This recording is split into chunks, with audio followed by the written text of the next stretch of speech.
Yeah, one of the things we do with every product we design is we find a local household where we can actually install the lift and allow them to use it, give us some feedback as to what they think about it, give us some critiques, and it happened this time around that I'd been notified a year earlier about a family in our area who had a 5-year-old boy born with spina bifida. He was undersized, and the mom and the dad were having difficulties in that they had to carry he and his small wheelchair up and down the steps every night to put him to bed.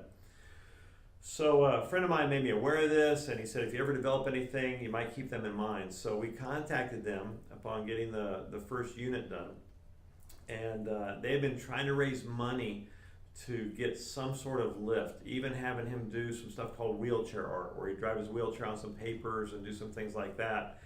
And they were doing anything they could to raise this money. So we decided as a company to kind of kill two birds with one stone, to be able to get this tested by quote unquote kids running the unit, which is quite the test of any piece of equipment, but also supply a solution for a family where the mom and the dad were really struggling with some of the elements that they had to fight day in and day out to carry a wheelchair and a child and stuff up and down the steps. So we installed our first lift about 15 miles from our factory. The young man's name is Ryder. Today he's 7 years old.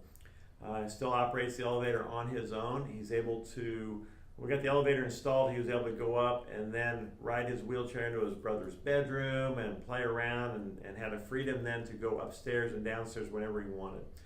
And he was had a great grin on his face, and his mom and dad were incredibly grateful, and it was frankly a wonderful opportunity for us to not only meet the need of a family, but to get the data we needed back from them, and find out what we could do to make improvements and do some things like that. So something we try to do as a company is there's more than one way to test product, and a lot of times you can assist people just even in that stage. So some of the things that we try to do here.